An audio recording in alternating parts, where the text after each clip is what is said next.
So guys, magkakabit tayo ng parking sensor. Tuturo ko sa inyo kung paano i-install dito sa ating rear bumper. I-share ko sa inyo guys. Magandang tulong to, lalo na sa mga beginner, sa mga nahihirapan mag-park sa pagtansya. So let's go. So sa part na yan guys, sinukat ko muna yan para equal yung kanilang mga distance kasi 4 na sensor po yan. And this part, binutasan ko na po yan. Lahat pinagsabay-sabay ko na po yan, butas 4 na yan. Then tsaka ko inilagay yung mga sensor dyan.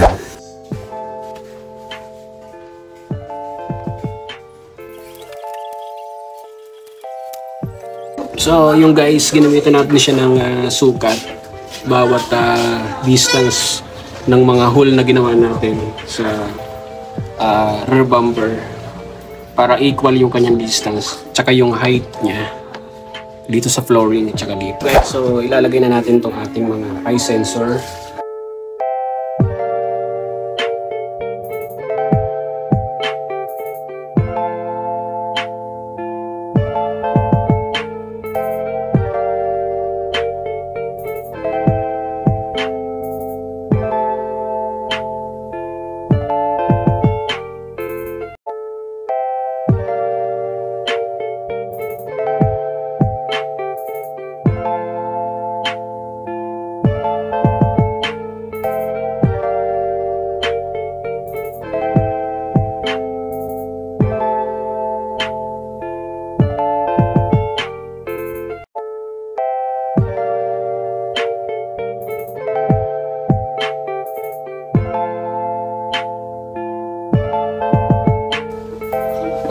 So naikabit na natin guys. So 1, 2, 3, 4. So meron po yung guide dun sa pinakang module niya, ABC. So kailangan isa-isa niyo ikakabit para yung connection niya ay sakto dun sa kanyang module.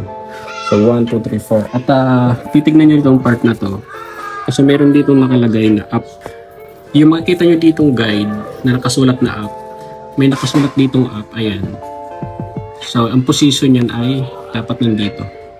So nakaturo dun pataas. So parang ganito guys, ayan. So up, ibig sabihin dito sa part na to sa taas. Ayan. So ganun ang position. So lahat yan, may mga guide naman yan. Pag nalagyan nyo ng butas, so pag isinalpak nyo, kailangan nakaposition pa taas. Ayan, so tapos na natin guys kabit yung ating 4 na eye sensor. So 1, 2, 3, 4. Tapos hinarness ko na din para malinis. Tignan yung module natin nandito nakalagay. Ayan. Yung negative dito ko na lang itinap. Tapos yung ating pinakang indicator, ayan, papunta dun sa loob ng kotse natin. Hanggang dun sa dashboard ko na lang yung ilalagay. Siya nga pala guys, yung source ng power natin dito ko inilagay sa reverse light. Ayan. Sa mga naka-Toyota Vios, reverse light nandito po. Tapos yung negative natin, dito ko na lang inilagay sa body. Alright, so guys, tapos na natin i-install yung ating parking sensor. And actually dito ko guys inilagay yung ating pinakang display monitor. Tapos yung kanyang cable, dito ko na lang din pinagapang. Yan. Ito sa ceiling natin hanggang dun sa likod guys. Yan, sa baba.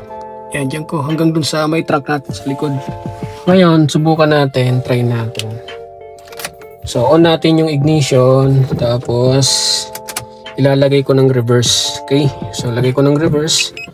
Then, makikita nyo guys. So, may na-sense siya. Ibig sabihin, malapit na yung likodan natin.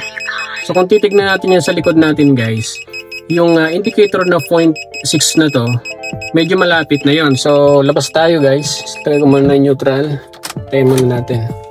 So kung lalabas tayo, ang ideal distance niya ay ito. Yan. So nasa ano pa yan, ang tansya ko yan, mga 1 metro pa yan. So yung guys, so ito yung mga sensor natin, 4 yan. Alright, approve.